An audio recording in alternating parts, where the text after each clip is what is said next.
हाँ, अभी बोलना स्टार्ट कर रहे हैं। Good evening everyone. तो ये हिंदी मीडियम का सेगमेंट है और हिंदी मीडियम हम इस बार ही स्टार्ट कर रहे हैं। अभी तक हम लोग हिंदी मीडियम में नहीं पढ़ा रहे थे, तो पहले थोड़ा समझ लेंगे।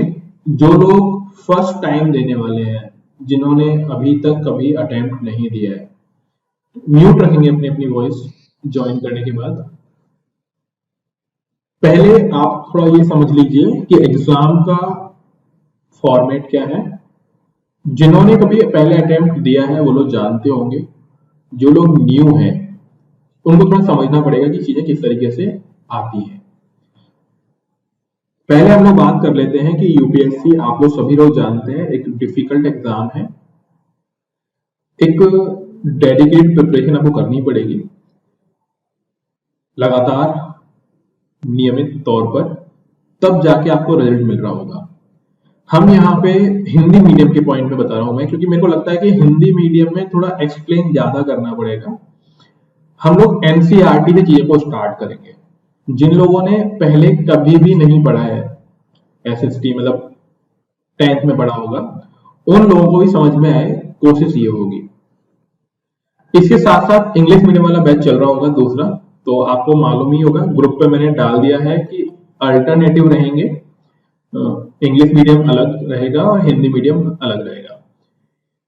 अब आपको करना क्या है, जो लोग फर्स्ट टाइमर हैं, जिन्होंने पहले कभी कोई अटेम्प्ट नहीं दिया यूपीएससी के अंदर और हिंदी मीडियम से तैयारी कर रहे हैं, तो सबसे पहले जो रिक्वायरमेंट है वो है आपको अपनी फाउंडेशन स्ट्रॉन्ग करनी पड़ेगी, यानी अपना बेस मजबूत बनाना पड़ेगा।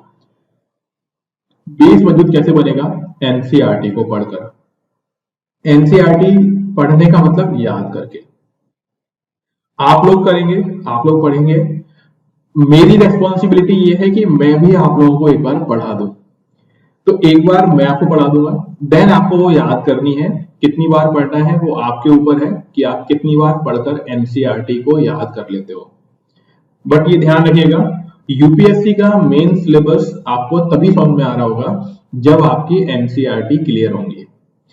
अब क्या क्या पढ़ना है? फर्स्ट डे है हिंदी मीडियम वालों के लिए। आप एक कॉपी लेके बैठिएगा और साथ के साथ नोट कर लीजिए कि हमें बेसिक क्या क्या पढ़ना है और एडवांस लेवल किस तरीके से हमारा आगे ग्रो करेगा। तो सबसे पहले एक चीज मैं बता दूं आपको कि नंबर ऑफ एस्पिरेंट्स, जैसे मैं आप लोगों से पूछ लेता हूं, कितने लोग हैं जो यूपीएससी का पेपर देते हैं हर साल? कुछ आइडिया है नंबर कितना होगा?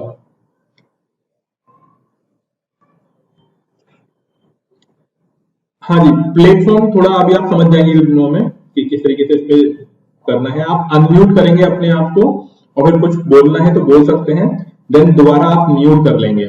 नीचे ऑप्शन आ रहा होगा म्यूट और अनम्यूट करने का, मतलब वो माइक सा बना हुआ होगा, उस पर टच करेंगे अनम्यूट हो जाएगा, फिर दोबारा करेंगे तो म्यूट हो जाएगा।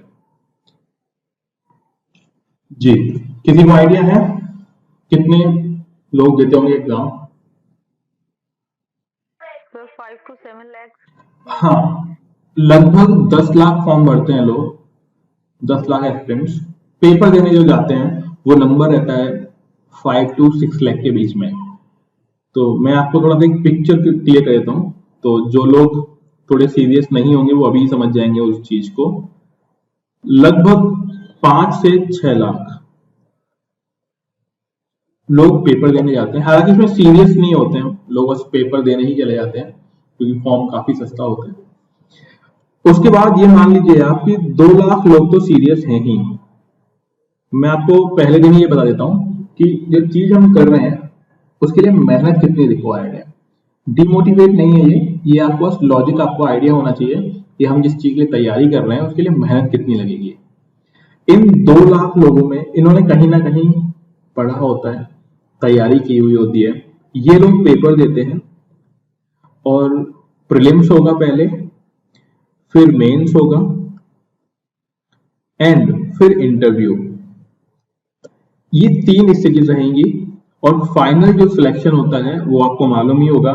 मैं यहाँ पे एक रफली नंबर लिख रहा हूं, लगभग लगभग आप मान लीजिए 790 पूरे इंडिया में से सिलेक्ट होते हैं। 790 जो आईएएस नहीं बनेंगे, ये लोग सिलेक्ट हुए हैं यूपीएससी के एग्जाम के अंदर। अब हम बात कर लेते हैं आईएएस, जो सबसे टॉप मोस्ट इसकी पोस्ट है। आईएएस में अब कैटेगरीज भी होती हैं, जैसे कि एक होता है ओबीसी, एक होता है जनरल, देन आप एसटी, एससी, अदर्स सबको काउंट कर लीजिए। यहाँ पे रैंक लेके आनी होती है आईएएस सिलेक्ट होने के लिए। एक रफली मैं नंबर बताऊं आपको, अगर आप जनरल कैटेगरी में हैं तो आपकी रैंक जो होनी चाहिए लगभग 90 से 95 के बीच में होनी चाहिए, ऑल इंडिया रैंक। तब ये श्योरिटी है। मैं हमेशा बात करूं श्योरिटी की, है ना, तो कैसे कुछ मिल गया अलग बात है, बट श्योरिटी कितने रैंक पर है? 90 से 95। अगर ओबीसी में कोई है तो हाँ, लगभग लगभग सपोज कर लीजिए आप 275 से 300 के आसपास रैंक आने पर पॉसिबिलिटी है आईएएस मिल जाएगा।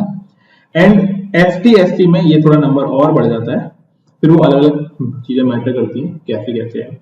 हम यहाँ पे दो चीजें मान के चलते हैं कि अगर आपको आईएएस चाहिए और अगर आप ओबीसी तक बिलोंग करते हैं तो आपको टॉप 300 में आना पड़ेगा, टॉप 300।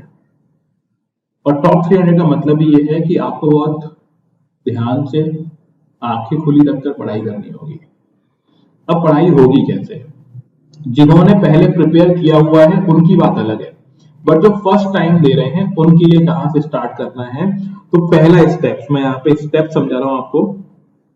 जो फर्स्ट स्टेप आपका होना चाहिए वो होना चाहिए एनसीईआरटीज।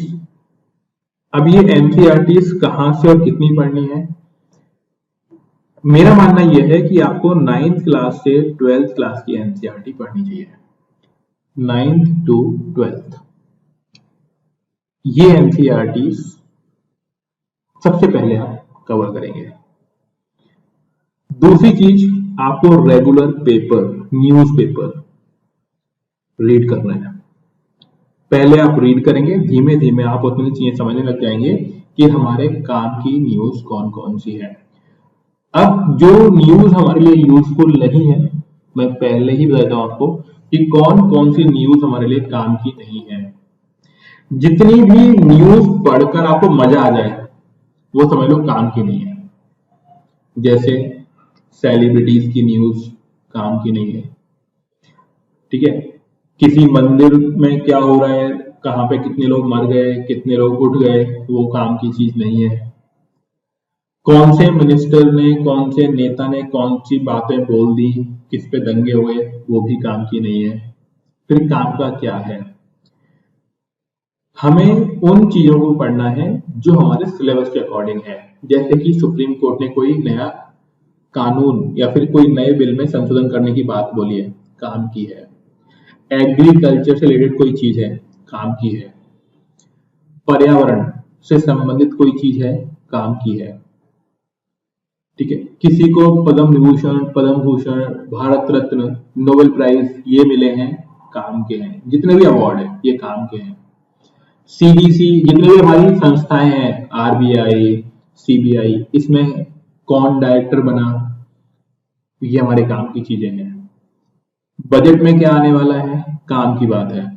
कोई नई पॉलिसी बन रही है, काम की चीज है। तो ये चीजें कब समझ में आएंगी आपको? जब आप पेपर रेगुलर पढ़ रहे होंगे और चीजों को फिर मार्क करते हुए चलना है हमको कि ये चीज आ चुकी है। तो पहली चीज एनसीईआरटी, और एनसीईआरटी के साथ में आप पेपर रीडिंग करेंगे। फिर थर्ड थिंग जो आपकी आती है वो आती है बुक्स। ये बुक्स अब आपको साथ में पढ़नी है, जब क्लास में पढ़ाया जाएगा उसके साथ साथ। बुक्स ऐसा नहीं है कि आप एकदम से पढ़ लोगे, वो समझ में नहीं आएगी। समझ में कब आएगी? जब आपकी एनसीईआरटी क्लियर होगी और आपने थोड़ा वो समझा होगा, कॉन्सेप्ट आपको समझ में आ गया होगा, तब जाके आप बुक्स पढ़ पाओगे। एकदम से बुक उठा लोगे, आपको लगेगा समझ में आ रहा है, बट समझ में आएगा नहीं। अब ये कैसे मालूम पड़ता है कि समझ में आ रहा है? ऐसा आपको लग रहा है बट समझ में नहीं आया। एक बहुत सीधा सा फॉर्मूला है इस चीज को पता लगाने का। आप कोई भी चीज पढ़िए, बुक बंद कर दो, थोड़ा घूम फिर कर आओ और पेपर में लिख कर देख लो। अगर आपने जो पढ़ा है उसका 50% आप पेपर पे लिख पा रहे हो तो आपको चीज समझ में आई है। और अगर आप नहीं लिख पा रहे हो तो पक्का मानो कुछ भी समझ में नहीं आया। ये चीज है आपकी सेल्फ चेक। अब हम कैसे पढ़ेंगे, क्योंकि हिंदी मीडियम जो है वो पहली बार यहाँ पे हम ऑनलाइन पढ़ाएंगे। हाँ, और मैं पहले बता दूं, क्लासेस सारी फ्री होंगी। क्लासेस में किसी से भी कोई भी पैसा नहीं डिमांड किया जाएगा, कभी भी, अभी भी नहीं और बाद में भी नहीं। तो इस चीज के लिए बिल्कुल निश्चिंत रहिएगा कि क्लासेस के लिए कोई रुपए मांग लेंगे। कई लोगों ने मैसेज किया, सच में फ्री है क्या, सच में फ्री है क्या? हाँ, फ्री है। ठीक है, आप अपने जितने भी फ्रेंड्स, रिलेटिव्स, जो भी दोस्त यार हो, उनको भी यहाँ पे ला सकते हैं। हिंदी मीडियम हो या इंग्लिश मीडियम हो, क्लासेस फ्री रहेंगी सभी के लिए। अब यहाँ पे हम क्या देंगे आपको, क्या पढ़ाया जाएगा हिंदी मीडियम के लिए, खासकर बता रहा हूँ। इंग्लिश मीडियम की बातें हम इंग्लिश मीडियम में करेंगे, हिंदी मीडियम के लिए समझ लीजिए। सबसे पहले आपको एनसीईआरटी प्रिपेयर करनी है। एक बार मैं पढ़ा दूंगा, देन आपको याद करनी है, जैसे आप कर सकते हैं। पेपर रीडिंग आपको सेल्फ करनी है। पेपर रीडिंग के लिए पेपर मैं आपको प्रोवाइड कर सकता हूं, आर्टिकल्स जो जो काम के होते हैं, जिसे हम लोग एडिटोरियल्स या संपादकीय बोलते हैं, कि संपादक ने क्या क्या लिखा। बुक्स यहाँ पे नहीं पढ़ाई जाएंगी, मैं आपको नोट्स यहाँ पे लिखवाऊंगा, वो नोट्स आपको रेडी करने होंगे। अब इस नोट्स में क्या होगा, जितना भी मटेरियल कहीं भी अवेलेबल है उसका शॉर्ट फॉर्म नोट्स में आपको मिलेगा। लेकिन आप क्या चीज सीख जाएंगे यहाँ पे, उसका कॉन्सेप्ट समझ जाएंगे। कॉन्सेप्ट का मतलब क्या होता है कि वो टॉपिक पढ़ना कैसे है, उसमें काम की चीजें कैसे पता लगानी है। देन आप नोट्स के अलावा कोई सी भी एक बुक रेफर कर लेना। दूसरी बात ये भी है, ऐसा बिल्कुल भी नहीं है कि सारे नोट्स आपको पहले दिन ही मिल जाएंगे। जो जो पढ़ाया जाएगा उसके साथ साथ आपको नोट्स दिए जाएंगे। ठीक है, तो अगर आपको लगता है कि लाओ सब नोट्स ले दो, तो ऐसा यहाँ पे होगा नहीं। और दूसरी बात ये भी समझ लीजिए, नोट्स पढ़कर सिलेक्शन होगा भी नहीं, आपको समझना पड़ेगा, असली चीजें समझने की। ये रहेगा मेरी तरफ से। हम लोग क्लासेस रखेंगे 9:30 से 11 के आसपास। जैसे आज फर्स्ट डे है, तो आप लोग जो नए लोग हैं वो इतना नहीं रुक पाएंगे, धीमे धीमे अपनी हैबिट बनाएंगे। हमें लगभग 1.5 घंटे क्लास करनी होगी जब भी आप यहाँ पे आ रहे हैं। और हिंदी मीडियम वाले इंग्लिश मीडियम वाली क्लास भी कर सकते हैं, उससे आपका रिवीजन ही होगा, आपके लिए बेनिफिट रहेगा। क्या बेनिफिट रहेगा, वहां पे जो इंग्लिश में पढ़ाया जा रहा है समझा वहां पर भी हिंदी में ही रहे हैं। तो अगर आप वो क्लास भी सुनते हैं, उसको देखते हैं, फिर आप यहाँ पे पढ़ेंगे, तो चीजें आपके फायदे में रहेंगी, आपकी चीजें दोबारा रिपीट हो जाएंगी। जो इंग्लिश टर्म है वो आपके लिए डिफिकल्ट हो सकती है, लेकिन ये मान के चलिए कि इंग्लिश भी आपको यूपीएससी के पॉइंट ऑफ व्यू से आनी चाहिए। अगर इंटरव्यू के अंदर इंग्लिश में क्वेश्चन पूछा जाता है तो आपको इंग्लिश में ही रिप्लाई करना है ना। ये कुछ बेसिक्स होते हैं उसके अंदर, वो चीजें बताएंगे जब आप मेंस और इंटरव्यू की तरफ पहुंचेंगे, तब उस टाइम में। अब देखिए यहाँ पे इंग्लिश मीडियम में थोड़ा अलग चल रहा है ना, इंग्लिश वाला जो डिफरेंट है। इसके अलावा प्रीवियस वीडियोस भी आपको मिल जाएंगे, यूट्यूब चैनल है अपना, उस पर अगर किसी को देखने हैं तो वहां पर देख सकते हैं। बाकी ये मान लीजिए जो भी तैयारी करें वो रेगुलर रहिएगा, क्योंकि भटकने से मंजिल नहीं मिलती है, आपको एक डायरेक्शन पकड़ लेना है और लगातार उस पर चलना है। अभी आपके सामने मैंने 9th क्लास की एनसीईआरटी खोली हुई है, अर्थशास्त्र यानी इकोनॉमिक्स की एनसीईआरटी है। ऐसे ही 3 एनसीईआरटी मैंने भी आपके सामने ओपन की हुई है।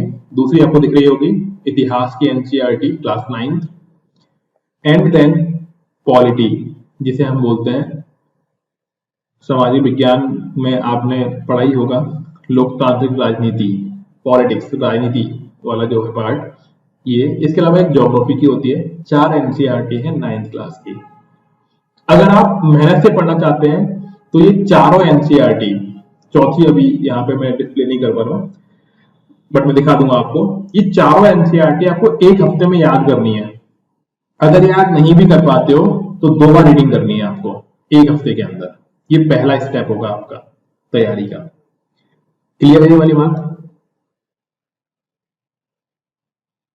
यहां तक कोई दिक्कत जो मैंने तो बोला?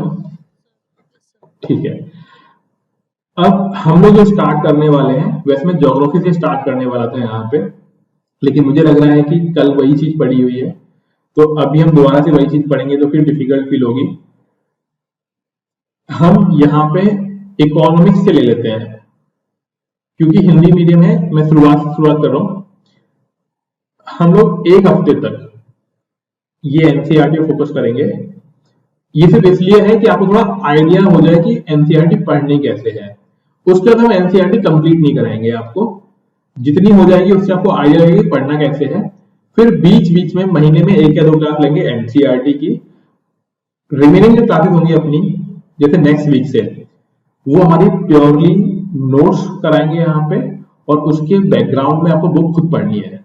और इस पहले हफ्ते में मैं आपको सारी बुक्स बता दूंगा एनसीईआरटी बेसिकली, और रेफरेंस बुक कि वो आपको फॉलो करनी है। पहला आपका रेस्पॉन्सिबिलिटी ये होगी कि आप एनसीईआरटी कंप्लीट कर लेंगे। वो इसलिए करना है क्योंकि अगर मैं सीधे नोट्स पर आता हूं तो वो कहानी समझ में ही नहीं आएगी कि पढ़ा कहां पे रहे।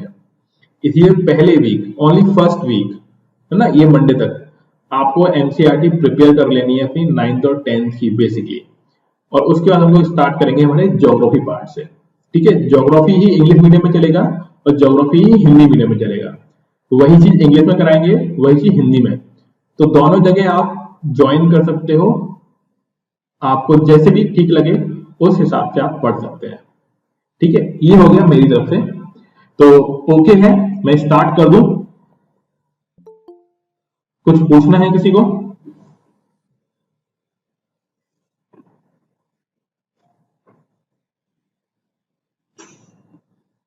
ठीक है, तो देखिए हम लोग स्टार्ट करेंगे यहाँ पे। हाँ जी बोलिए। सर सी सेट भी आप कराएंगे सर हिंदी माध्यम से? बिल्कुल, सी सेट भी कराएंगे हिंदी मीडियम में। Hello sir. हाँ जी बोले। बोल रहे हैं सर, तो ऑप्शनल सब्जेक्ट जो होता है। हाँ जी, ऑप्शनल अगर किसी का ज्योग्राफी है तो कराया जाएगा, नहीं तो उसके अलावा ऑप्शनल यहाँ पे हेल्प नहीं करेंगे, मतलब क्लासेस नहीं देंगे उसकी। अगर आपको बुक्स जाननी है तो बुक्स के नेम आपको रेफर कर सकते हैं, बट क्लासेस नहीं हो सकती उसकी, क्योंकि हर किसी का ऑप्शनल डिफरेंट डिफरेंट हो सकता है। बहुत सारे ऑप्शनल हो सकते हैं बच्चों के, मतलब आप लोगों के स्टूडेंट्स के, इसीलिए हम ऑप्शनल नहीं करेंगे यहाँ पे। ठीक है, क्योंकि मालूम पड़ा एक का ऑप्शनल हिस्ट्री है, एक का ज्योग्राफी है, फिर किसी का पॉलिटी है, किसी का सोशल है, तो वो बहुत सारे हो सकते हैं, तो उसमें फिर वो 1 to 1 हो जाएगा ना, तो इतना नहीं है, वो नहीं करेंगे ऑप्शनल वाला काम। ऑप्शनल के अलावा सारा चीज यहाँ पे कराएंगे, ऐसे की प्रैक्टिस कराएंगे। जो लोग इंटरव्यू तक पहुंचेंगे इंटरव्यू गाइडेंस देंगे, मॉक इंटरव्यू कराएंगे उसके, वो सब कुछ होगा। जी सर। ठीक है, ठीक है, देन आप म्यूट कर देंगे। हम लोग इकोनॉमिक्स की एनसीईआरटी से स्टार्ट कर रहे हैं, अर्थशास्त्र की एनसीईआरटी से। वही जैसे मैंने बोला हुआ है, मोस्टली जितना मैं हाईलाइट करते हुए जा रहा हूं उनके आप नोट्स बना लीजिएगा, उसको बार बार पढ़िएगा। एनसीईआरटी में सिर्फ उतना ही काम का है, बस बार बार आपको पूरी एनसीईआरटी नहीं पढ़नी है, क्योंकि एनसीईआरटी बच्चों के हिसाब से बनाई गई थी, आप बड़े हो चुके हैं, तो सिर्फ जो चीज मैं हाईलाइट करूं उन चीजों को आपको याद रखना है, उतना ही पढ़ना है। अब जैसे कि 9th क्लास की एनसीईआरटी है, अब कक्षा 9 में बच्चा छोटा होता है, उसको समझाने के हिसाब से बहुत सारी बातें बोली गई हैं। इसमें मैं पहले आपको चैप्टर्स बता रहा हूं, कौन कौन से जो चैप्टर हैं हमारे काम के होंगे और कौन से काम के नहीं होंगे। तो देखो पहले लिखा हुआ है पालमपुर गांव की कहानी, ये बच्चों के लिए है, कोई काम की नहीं है। मैं कहानी आपको भी समझा दूंगा, बस आपको ध्यान रखना है कि ऐसी कुछ कहानी थी। अगला है संसाधन के रूप में लोग, यानी हर कोई इंसान क्या संसाधन है या नहीं है, संसाधन क्या होते हैं, उन सब के बारे में यहाँ पे दिया हुआ है। तीसरा चैप्टर है निर्धनता एक चुनौती, यानी गरीबी जो होती है ना, वो हमारे लिए समस्या, चुनौती कैसे है और उसे हम कैसे दूर कर सकते हैं, इसके बारे में है। अगला है भारत में खाद्य सुरक्षा। खाद्य सुरक्षा का मतलब ये होता है कि हर एक इंसान के पास जीवित रहने के लिए, जीवन यापन के लिए खाना होना ही चाहिए। क्या क्या कारण है कि खाना नहीं है, कितनी जनसंख्या है जिनके पास खाना नहीं है, और उन तक खाना कैसे पहुंचाया जा सकता है, गवर्नमेंट क्या कर रही है, और ग्राउंड लेवल पे रियलिटी क्या है, उसके बारे में हमें बताया गया। ये चैप्टर हम, ये मान लीजिए ये जो 4 चैप्टर हैं, इसमें से 3 चैप्टर के आसपास हम अभी कर लेंगे आज की क्लास के अंदर। आपको बस समझना है और जो चीज मैं हाईलाइट करते हुए जाऊं आपको मार्क करते हुए चलनी है। हाँ, और जैसे मैंने पिछली क्लास में बोला था कि भारत के संविधान की उद्देशिका हर बुक में दी हुई होती है, ये आपको याद करनी है। जितना भी टाइम लगे, जितनी बार भी आपको लिखनी पड़े, ये आपको याद होनी चाहिए। ये हमारे सिलेबस का भी पार्ट है और ये हर बुक में दी हुई भी होती है, तो ये आपको याद करनी है। तो देखिए, चैप्टर आपके सामने है पालमपुर गांव की कहानी। तो मैं आपको ये पूरी कहानी सुना देता हूँ, फिर इसमें जो काम की चीजें आपको याद रखनी है वो मैं आपको बता दूंगा। तो बेसिकली ये क्या है, पालमपुर एक काल्पनिक गांव है। काल्पनिक यानी समझाने के उद्देश्य से इसका नाम रखा गया है पालमपुर। अब जब भी कोई चीज समझाई जाती है तो कहीं ना कहीं से तो रेफरेंस लिया जाता है। रेफरेंस मतलब किसी न किसी चीज को देखकर सोचा जाता है। तो ये एक गांव है, गांव तो नहीं सिटी बोल सकते हो आप। ये है बुलंदशहर। अगर आप यूपी के रहने वाले हैं तो नोएडा के पास यानी थोड़ा दूर नोएडा से एक जगह है बुलंदशहर, ये उसको ध्यान में रखकर बनाया गया है। तो नीचे लिखा हुआ भी है क्लास में, अगर आप देखेंगे कि बुलंदशहर के ऊपर आधारित गांव है जिसके बारे में बात की जा रही है। क्या बात की जा रही है, ये बताना चाह रहे हैं कि भाई ये जो गांव है ये अपने आसपास के जिले से और आसपास के गांव से रोड से जुड़ा हुआ है। यानी पहली बात ये बताना चाह रहे हैं कि यहाँ पे रोड है और आने जाने के लिए साधन भी है। घोड़ा गाड़ी हो सकती है, बैलगाड़ी हो सकती है, कोई और चीज हो सकती है, ये सब कुछ। तो यहाँ पे बोला जाए कि पालमपुर से 3 किलोमीटर की दूरी पर एक गांव है जिसका नाम है रायगंज और एक कस्बा है जिसका नाम है शाहपुर। अभी याद नहीं करना, ये बच्चों के लिए है। बस ये समझो कि ऐसा कुछ उसने एक फ्रेम बना दिया समझाने के लिए कि भाई यहां तक पहुंचने के लिए यहाँ पे जीप है, ट्रैक्टर है, ट्रक है, ये सब कुछ है। और इस गांव में लगभग 450 परिवार रहते हैं। कहने वाली बात यह है कि परिवारों की संख्या कम है, लेकिन हमारे देश में जाति है, जातियों के आधार पर परिवारों को विभाजित किया गया है। लेकिन यहाँ पे वो वाली जाति नहीं ली गई है कि सारी डिफाइन करने की कौन ब्राह्मण, क्षत्रिय, वैश्य, उस तरीके से नहीं है। ये बताना चाह रहे हैं कि 80 परिवार वो हैं जो पैसे वाले हैं और कुछ अनुसूचित जाति और अनुसूचित जनजाति के लोग हैं। अगर दलित लोगों की बात की जाए तो वो 1/3 है। तो 450 का 1/3 कितना होगा? 450 का 1/3 कितना होगा?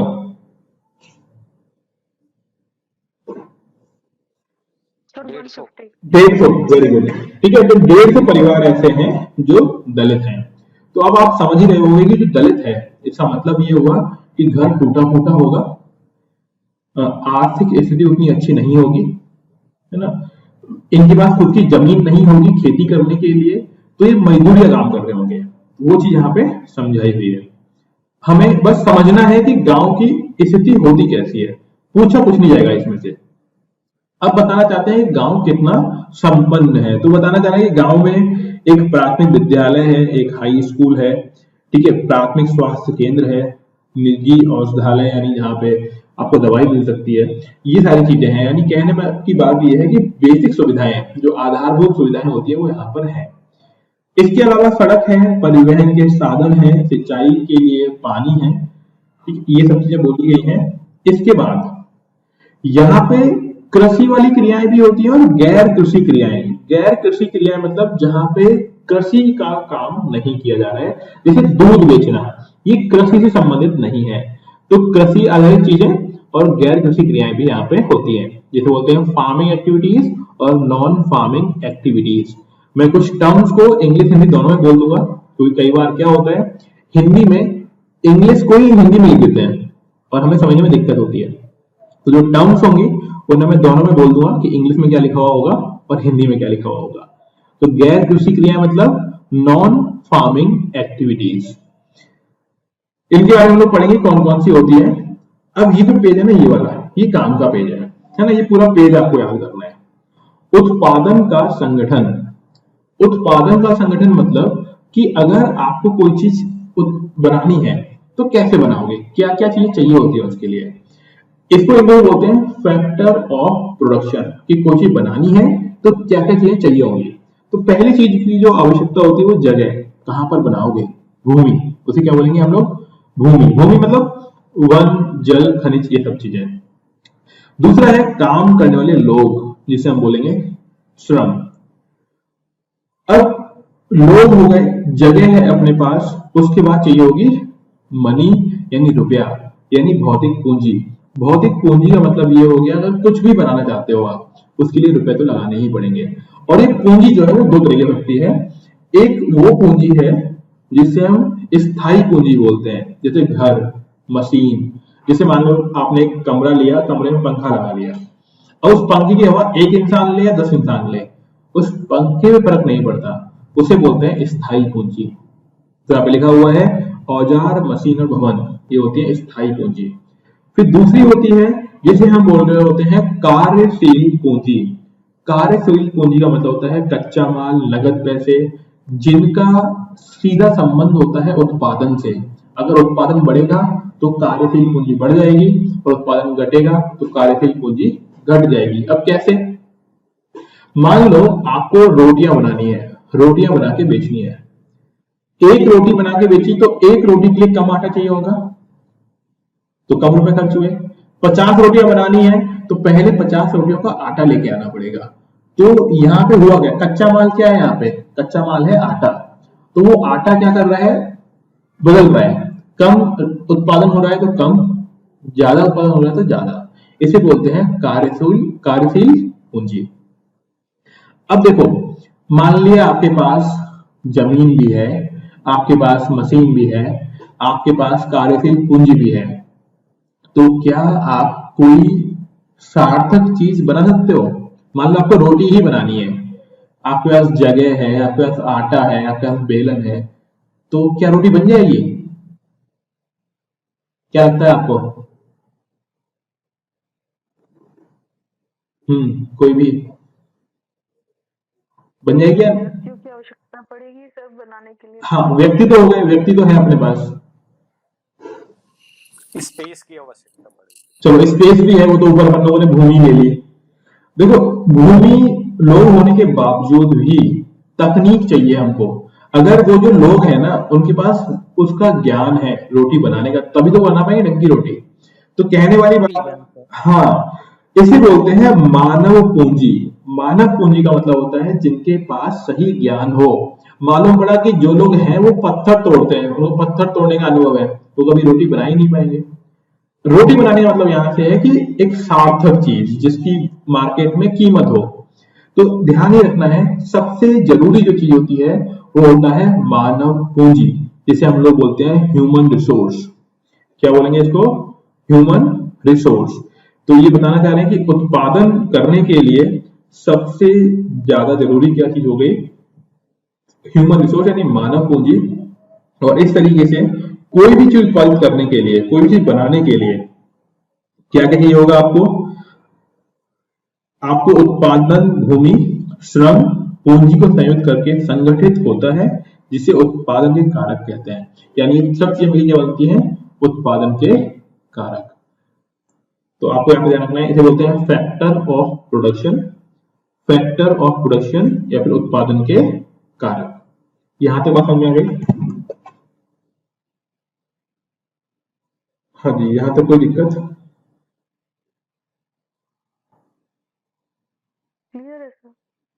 क्लियर है, ठीक है। आगे बढ़ते हैं इसमें। अब इसके बाद बोलना चाह रहे हैं कि पालनपुर में खेती। तो खेती में हमेशा जो है जमीन क्या होती है? सीमित रहेगी, जो स्थिर रहेगी। इसका मतलब ये होता है कि हम जमीन को बढ़ा नहीं सकते। हम क्या कर सकते हैं? जहां पर खेती नहीं हो रही है उसको खेती करने वाली जमीन के रूप में परिवर्तित कर सकते हैं। याद नहीं करना है, बस आप ध्यान रखो। कोई बोलता है कि आप जमीन को कैसे बढ़ा सकते हैं, तो आपको बताना है कि हम जमीन को नहीं बढ़ा सकते, लेकिन हम खेती करने लायक जमीन को बढ़ा सकते हैं। कैसे? ये बहुत सारी ऐसी जमीन होती है जहां पर खेती नहीं हो रही होती है, बंजर पड़ी हुई होती है, या फिर वहां पर दलदल एरिया होता है, उसे हम भूमि को कृषि योग्य बना सकते हैं। ये पूरा नहीं पढ़ना है, अगेन बता रहा हूं मैं, पूरा हमें पढ़ना भी नहीं है, पढ़ाएंगे भी नहीं, क्योंकि बच्चों के हिसाब से है, आपको समझते हुए चलना है कि उसमें बताना क्या चाहता है। फिर अगला है भूमि मापने की इकाइयां। तो इकाइयां हमेशा दो तरह की होती हैं। एक होती हैं जो हम अपने आसपास के एरिया में आम बोलचाल की भाषा में इनको यूज कर रहे होते हैं। उन्हें लोकल या फिर आप मानक नहीं मान सकते हो, वो नॉर्मल इकाइयां होती हैं। एक होती है मानक इकाई। मानक इकाई जो स्टैंडर्डाइज होगी, जिसका कोई आधार होगा, तो उससे हम बोलते हैं हेक्टेयर। तो भूमि मापने के लिए जो इकाई यूज की जाती है वो है हेक्टेयर। और एक हेक्टेयर में कितना वर्ग मीटर होता है ये आपको याद रखना है। एक हेक्टेयर में 10,000 वर्ग मीटर होगा। यानी एक वर्ग जिसकी एक भुजा अगर 100 मीटर की है तो वो एक 100 मीटर की भुजा वाला वर्ग कितना कहलाएगा? एक हेक्टेयर कहलाएगा, है ना। ये यहाँ पे लिखा हुआ भी है नीचे, वही मैंने समझा दिया आपको। इसके अलावा भूमि माप की क्षेत्रीय इकाइयां क्या क्या होती हैं, जिसे हम लोकल यूनिट बोलते हैं। तो ये बीघा, गुंठा, ये कुछ नाम है जो आपको याद रखने हैं। और अलग अलग जगहों पे अलग अलग नाम हो सकते हैं इसके, है ना, उनको अलग अलग तरीके से बोल रहे होते हैं। अगला है, क्या उसी भूमि से अधिक पैदावार करने का कोई तरीका है? हाँ है। आप एक ही भूमि पर अलग अलग तरीकों से भूमि की उपज को बढ़ा सकते हैं। कैसे बढ़ाएंगे उपज को?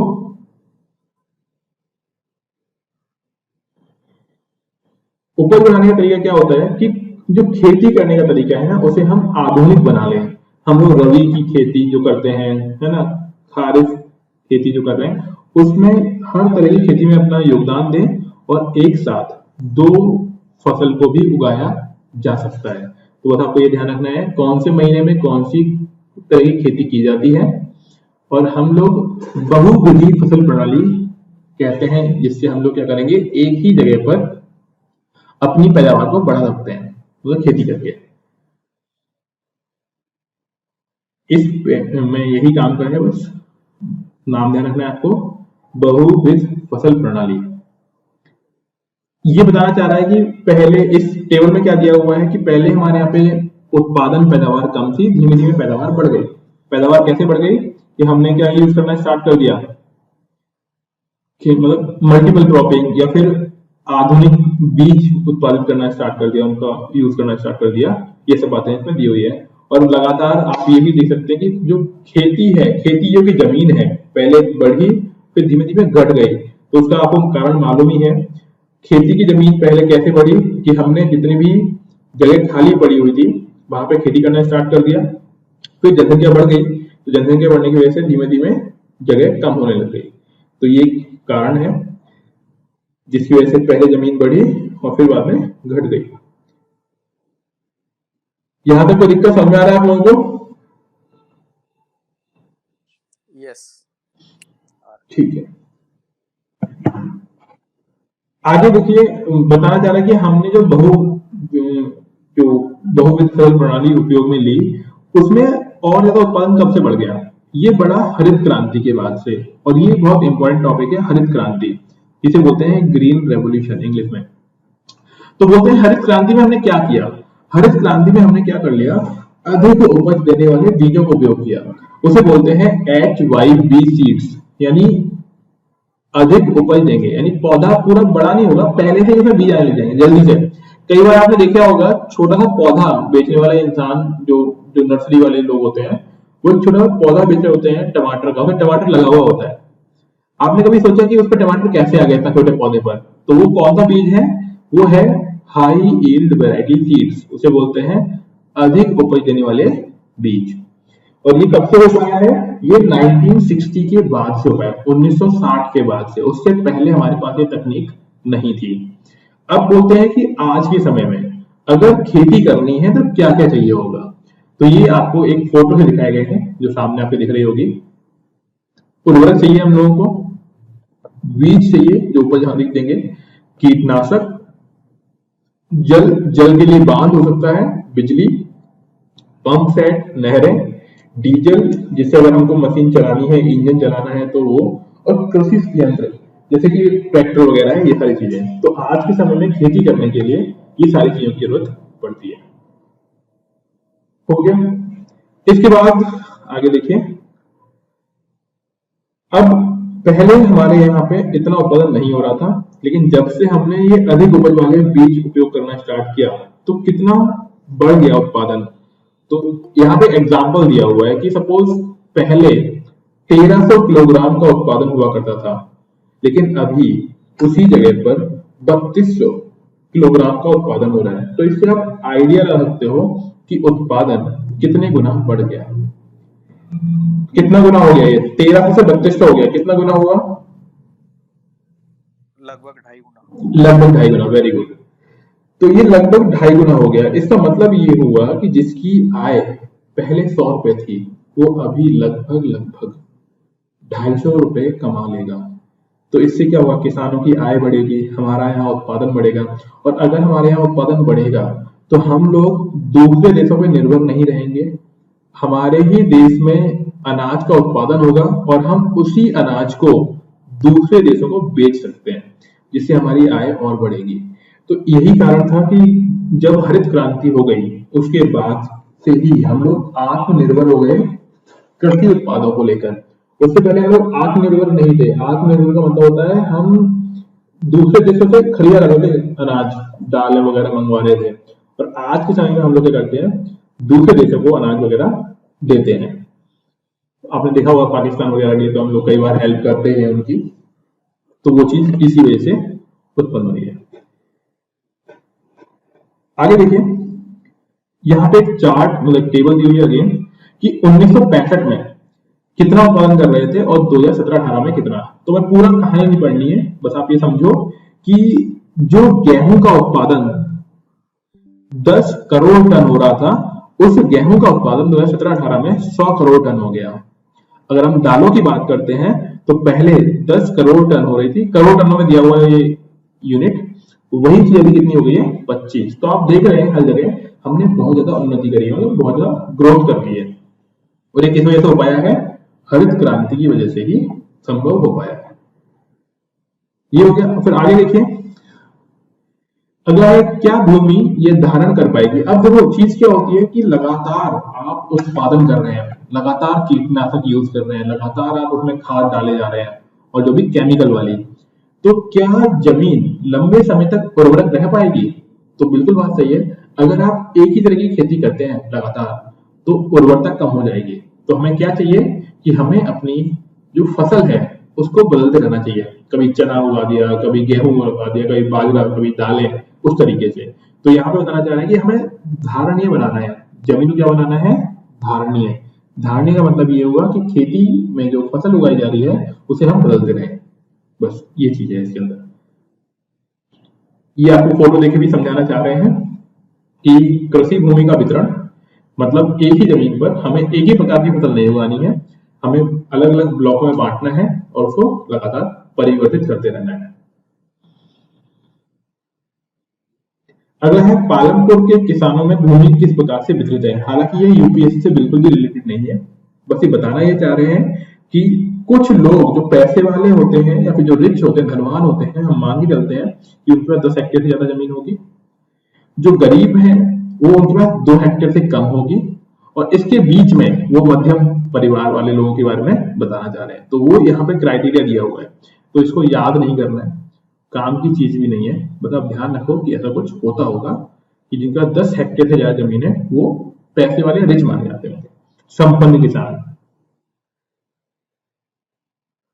ये अगेन दिखा रखा है, तो बताना ये चाह रहे हैं कि जिसके पास जो भी साधन है उससे वो खेती कर रहे हैं, काम की चीज नहीं है हमारी।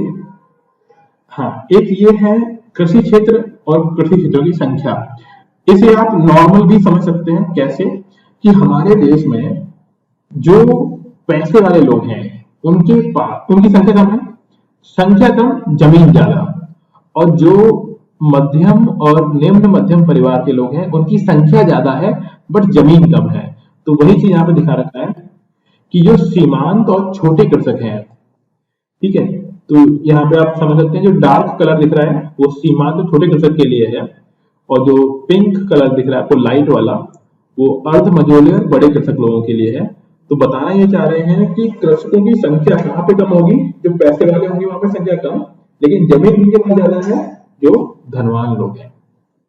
ये उसी तरीके से है कि दुनिया में पैसे वाले लोगों की संख्या कम है, लेकिन उन कम संख्या वाले लोगों के पास दुनिया का अधिकतम पैसा है। ठीक है, उसको ये दिखा रहे हैं पाई चार्ट के थ्रू। क्या ये बात क्लियर रही?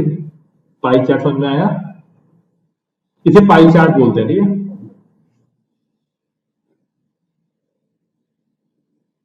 हाँ जी, समझ में आ रहा है ना? कहीं ऐसा तो नहीं लगातार मैं ही मेहनत कर रहा हूँ? पहुंच गई ना बात मेरी अब तक? यस यस ठीक है, अगर कहीं पर समझने में दिक्कत आए तो आप मेरे को बता सकते हैं, हम कुछ दूसरा तरीका अपनाएंगे फिर उसमें। तो कोशिश हमारी ये है कि आप सभी लोगों को समझ में आए चीजें, नहीं आती हैं तो आप बताइएगा। ठीक है, अगला है श्रम की व्यवस्था कौन करेगा, यानी दूसरे के यहाँ पर जाकर श्रम कौन करता है। तो हम जानते हैं जिनके पास अपनी जमीन खुद की नहीं होती है वही लोग श्रम करेंगे दूसरों के यहाँ पे जाकर। तो वही चीज लिखी हुई है कि श्रम वो लोग करते हैं जिनके पास स्वयं की जमीन नहीं होती है, और स्वयं की जमीन जिनके पास नहीं होगी, जो निर्धन होंगे, दलित हो सकते हैं, तो वही लोग दूसरे के यहाँ पे जाके एक तरीके से लेबर का काम करते हैं, किराए पर काम करते हैं। अब यहाँ पे ये जो फोटो है वो ये दिखाना चाहती है कि हमारे देश में आज भी समान काम करने के लिए जो संगठित क्षेत्र नहीं है, मतलब जहां पे गवर्नमेंट का रूल और रेगुलेशन फॉलो नहीं होता है, वहां पर फीमेल यानी महिलाओं को समान काम के लिए कम पैसा मिलता है और जो मेल होते हैं उनको ज्यादा मिलता है। तो यहाँ पर ही बात की जा रही है, थोड़ा रुपए की बात कर रहे हैं लोग कि साहूकार से किस तरीके से लोन लिया। तो काम की चीज नहीं है, बस आपको टाइम पास के लिए पढ़ना हो तो पढ़ सकते हैं। ठीक है, अगला है कि एक दिन की न्यूनतम मजदूरी कितनी है? 300 रुपए। अभी चेंज होती रहती है, हमें यहाँ से नहीं पढ़नी है न्यूनतम मजदूरी, हमें पढ़नी होगी इंडिया ईयर बुक से। एक बुक आती है, गवर्नमेंट निकालता है उसको हर साल। तो जो भी 2022 या 23 की जो बुक आएगी उसमें हम देखेंगे कि न्यूनतम मजदूरी का वेतन कितना है। आप बस इतना मोटा मोटा ध्यान रखिए, 2019 में 300 रुपए था, अभी थोड़ा बढ़ गया होगा, ये लगभग 365 से लेके 370 के बीच में हो सकता है। उसी काम के लिए बताना चाह रहे हैं कि जहां पर एक मेल को, यानी एक व्यक्ति, इंसान जो पुरुष है, उसको 300 मिल रहे हैं, वही काम करने के लिए महिला को 160 में मिलते हैं। ये असमानता को दिखाता है। इसको आप कहीं रख सकते हैं, लिख सकते हैं किसी ऐसे वगैरह में कि असमानता हमारे देश में किस तरीके से है, तो वहां पर ये चीज आप बता सकते हैं। अगली चीज देखिए, खेतों के लिए आवश्यक पूंजी। अब देखो, जो पैसे वाला है उसके पास तो सेविंग्स होंगी, उसने बचा लिया होगा रुपए कैसे ना कैसे। जो गरीब लोग हैं वो कहां से लेके आएंगे? तो हमारे देश में जितने भी गरीब किसान हैं, हम मानकर चलते हैं कि वो पढ़े लिखे भी नहीं होंगे उतने ज्यादा, तो वो सामान्य तौर पर अपने आस पड़ोस के साहूकारों से या फिर जिन पर जमीन ज्यादा होती है उन लोगों से लोन लेते हैं, यानी उधार ऋण लेंगे। और ऐसा ऋण आपको मालूम ही है, बहुत बार धोखा हो जाता है, जमीन ले ली जाती है, या फिर वो जीवन भर उस कर्ज को चुका ही नहीं पाते हैं और उन्हें कष्ट सहन करना पड़ता है।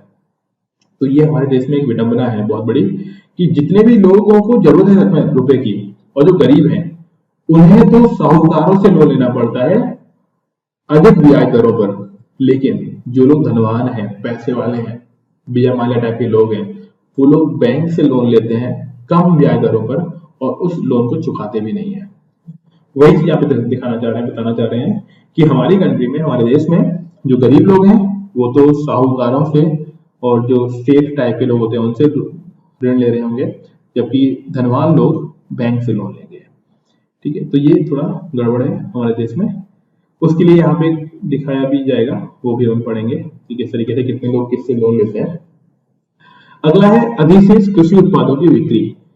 मान लीजिए परिवार है, 50 किलो खाने के लिए उनके पास उनको अनाज चाहिए, उन्होंने खेती की और 250 किलो उत्पादन हुआ अनाज का, तो 50 किलो तो उन्होंने अपने लिए रख लिया।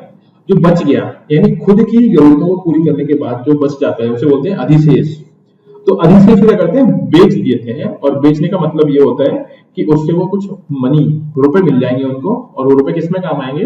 अन्य चीजों को खरीदने के लिए। जैसे कि मान लो ब्रश है, कंघा है, ये तो घर में बनेगा नहीं, खेती में नहीं उगेगा, तो ये खरीदना पड़ेगा। चप्पल है, तो जो आम चीजें होती है, जो सामान्य चीजें जरूरत होती है, उनके लिए धन कहां से आएगा? यहां से आएगा, तो उसे बोलते हैं अधिशेष।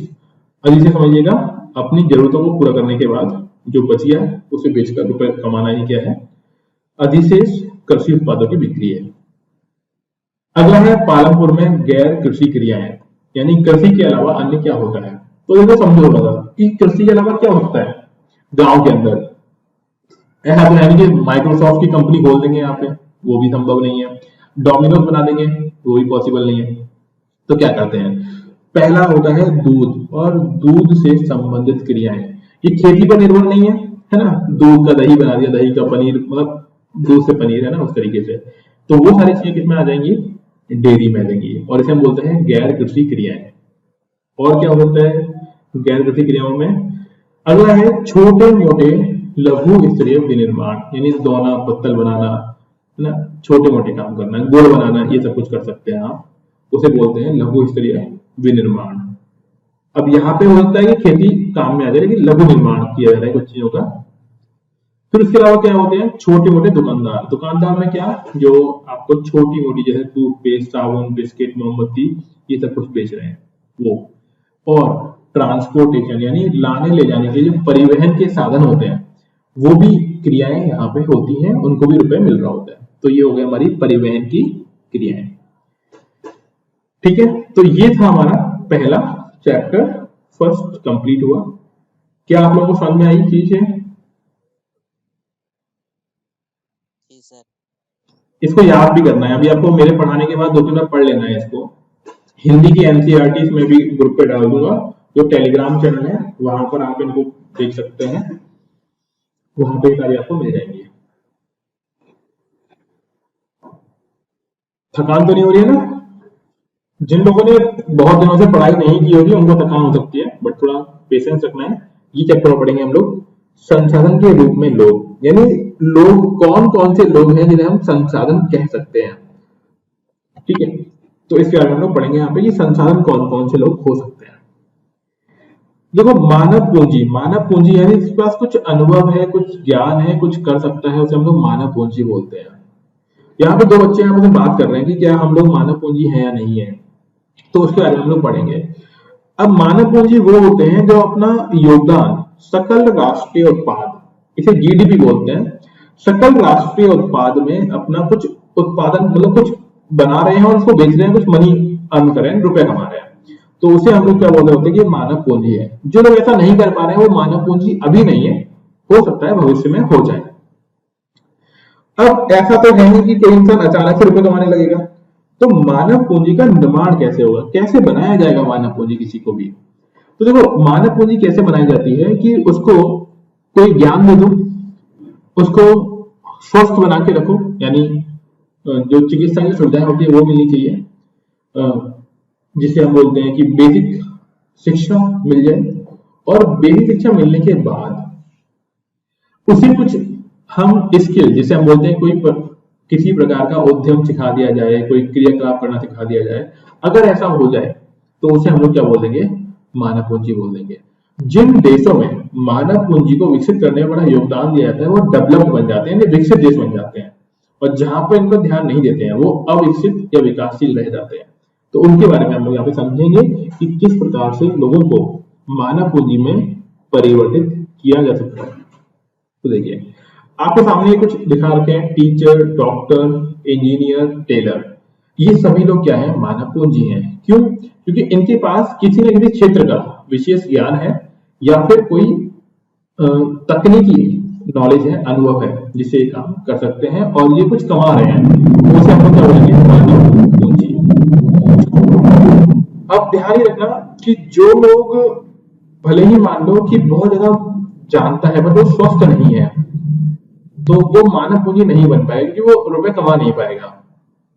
तो इसीलिए मानव पूंजी बने रहने के लिए जो चीजों की जरूरत होती है वो एक तो स्वास्थ्य हो गया, शिक्षा हो गई, और भी कोई विशेष प्रकार की नॉलेज, इन तीनों की हम बात करेंगे।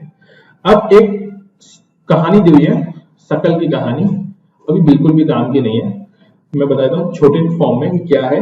2 बच्चे हैं, एक है शकल, एक है विलास। दोनों पहले छोटे थे, साथ साथ स्कूल पढ़ने जाते थे।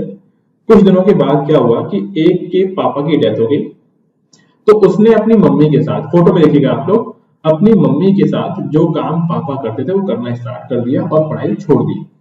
दूसरे बच्चे ने अपनी पढ़ाई जारी रखी और कुछ समय के बाद जब वो बड़े हुए तो जो बच्चा पढ़ा नहीं वो अभी भी वही काम कर रहा है, जो पहले उसकी मम्मी किया करती थी, और वो उसमें बहुत ज्यादा वृद्धि नहीं कर पाया।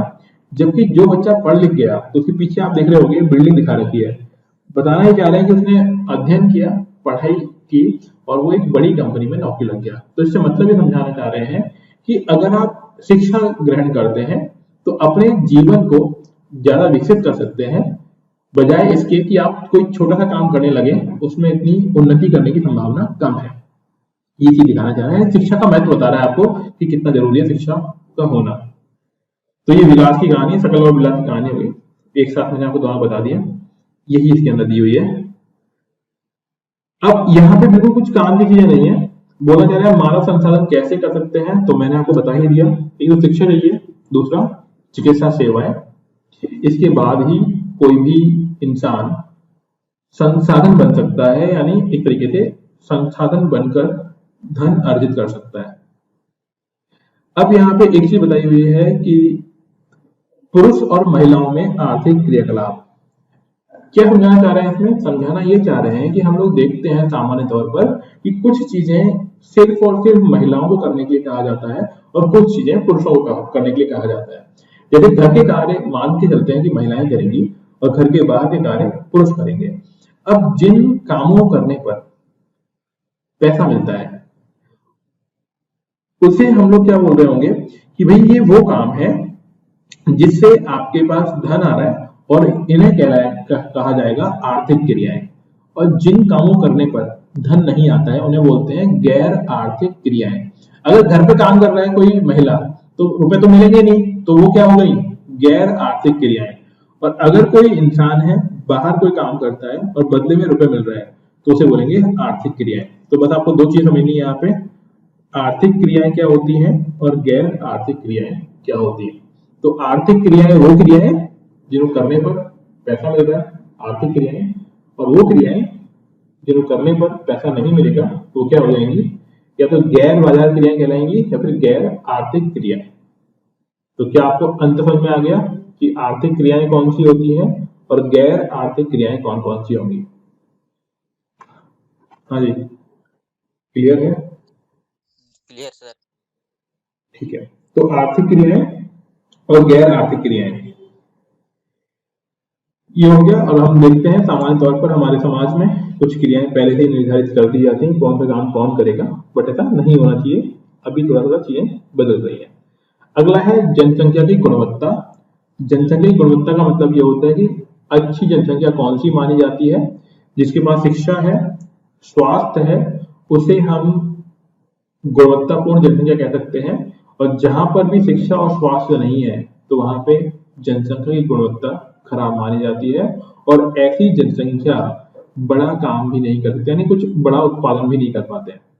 ये आपको थोड़ा ध्यान रखना है, जो मैंने हाईलाइट किया कि हमारे यहाँ पर शिक्षा पर पहली पंचवर्षीय योजना में 151 मतलब बहुत ही कम खर्च किया जाता था। धीमे धीमे 151 करोड़ काफी बहुत छोटा अमाउंट होता है।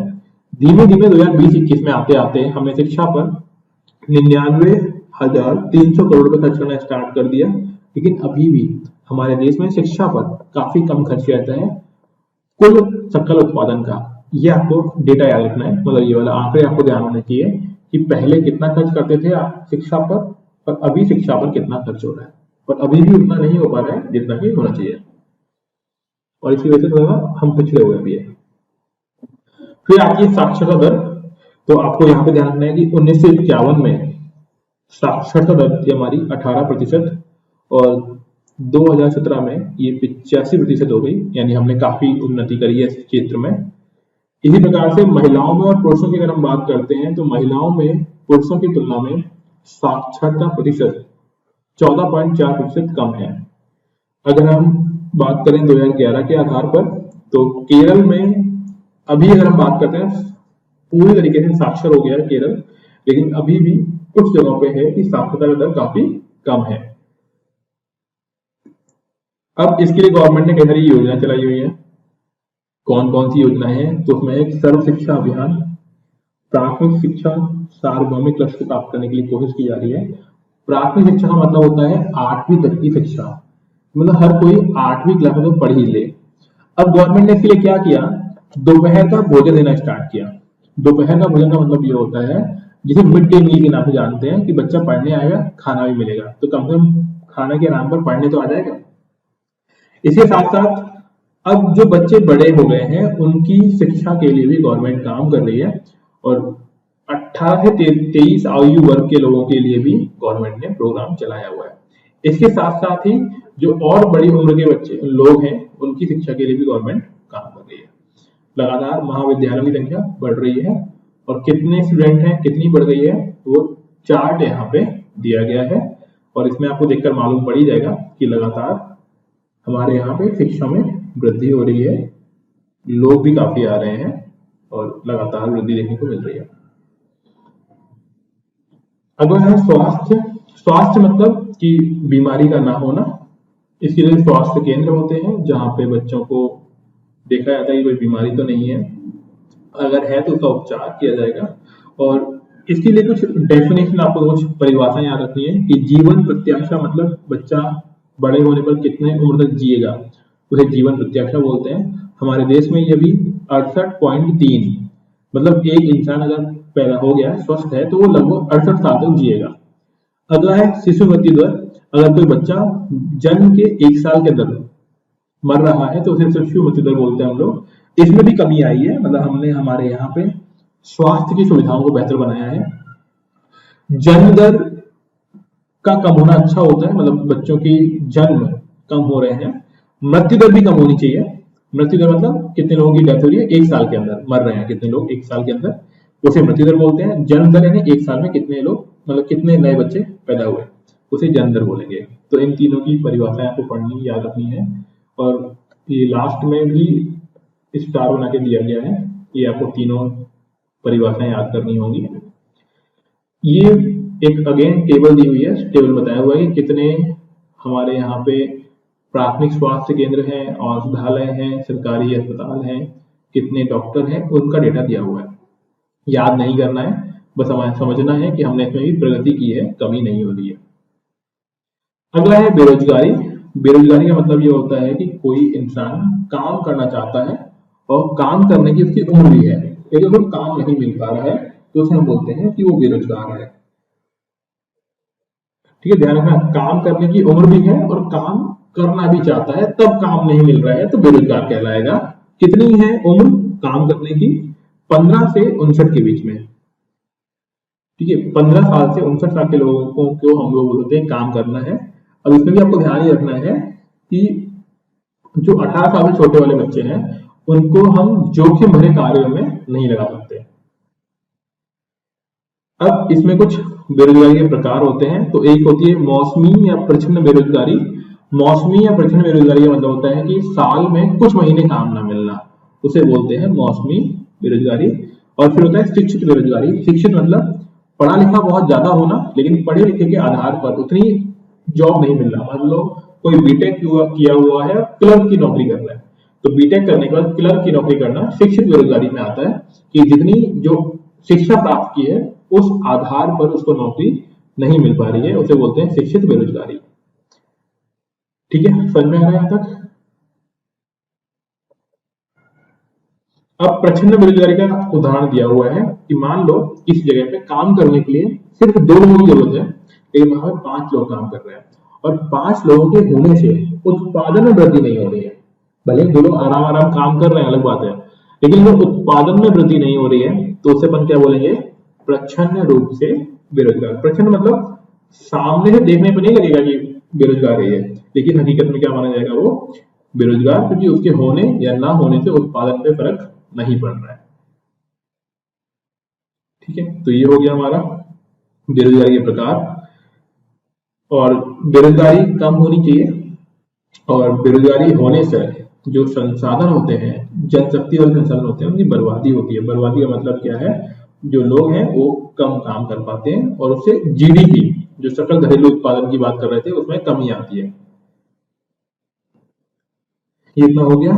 फिर ये उदाहरण दिया हुआ है, प्रच्छन्न बेरोजगारी बताई गई है कि क्या होता है। तो ध्यान ये रखना है कि बस एक परिवार है जिसमें कुछ लोग हैं जो सच में काम कर रहे हैं, और कुछ लोग शहर में काम करते थे, बट वह काम खत्म हो गया और वो गांव में आ गए, तो अब उनकी जरूरत तो है नहीं। तो इस तरीके से जो अतिरिक्त लोग आ गए उसे हम लोग क्या बोलेंगे? प्रच्छन्न बेरोजगारी यहाँ पर है। और 3 तरह के क्षेत्र होते हैं, प्राथमिक, द्वितीयक और तृतीयक। प्राथमिक क्षेत्र वो होते हैं जहां पे खेती से जुड़ी हुई चीजें की जाती हैं, मतलब खेती किसानी वाली चीजें। द्वितीय क्षेत्र में क्या होता है, उत्पादन करते हैं, कोई चीज बनाई जाती है।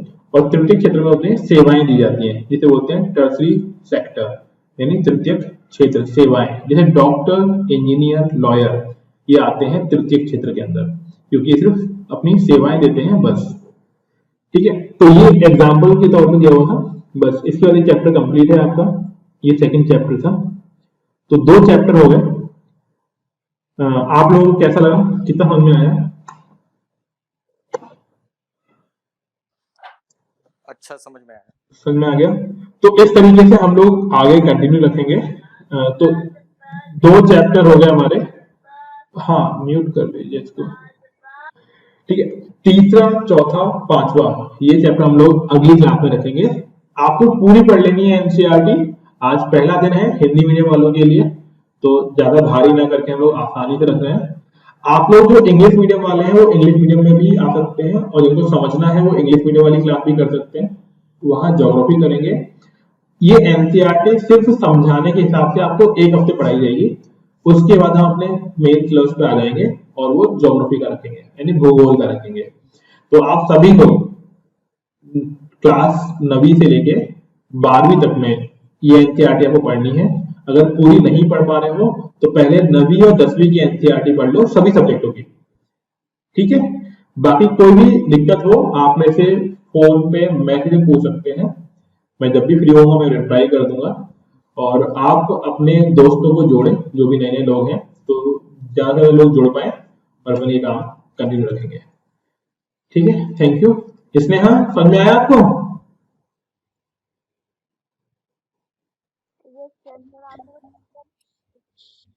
है ना, आपको हिंदी में कराया तो आपको अच्छा लगा होगा आज। सर आप 4 बार करा चुके इको में इकोनॉमिक्स। 4 बार करा दी क्या मैंने? ठीक है, अब ये नए लोग हैं ना तो क्या करें, दोबारा से करानी पड़ती है। लेकिन आपको याद तो आ रहा होगा ना, कुछ रिकॉल तो हो रहा होगा ना, आपके लिए अच्छा है ये तो। हाँ सर। बस 1 ही हफ्ते कराएंगे ना, 1 हफ्ते कराएंगे, वो जितना करा देंगे 1 हफ्ते में करा देंगे। उसके बाद अपना मेन पे स्टार्ट हो जाएंगे हम लोग ज्योग्राफी पे, है ना, भूगोल। वहां तो करा ही रहे हैं, यहाँ भी स्टार्ट कर देंगे। ठीक है, आप तो इंग्लिश मीडियम में भी आना, इंग्लिश मीडियम में करा ही देंगे अपन कल, है ना। वहां तो नया स्टार्ट कर ही देंगे, वहां पे नहीं कराएंगे इतना पुराना। ये क्या है, थोड़ा कुछ लोग बोलते हैं कि सर हमें स्टार्टिंग में करा दो, इसलिए। अदरवाइज तो आपको मालूम है हम लोग आगे से कर देते स्टार्ट। बट आप अपना पढ़ते रहो, है ना, आप पूछ लो मेरे से अलग से। और बाकी मैं कल क्वेश्चन भेज दूंगा आप लोगों को लिखने के लिए, और क्वेश्चन आप लिखिएगा। ठीक है, हाँ सर। ओके, तो थैंक यू। मिलते हैं नेक्स्ट क्लास में, और कल इंग्लिश मीडियम की क्लास रहेगी। जी सर। ओके।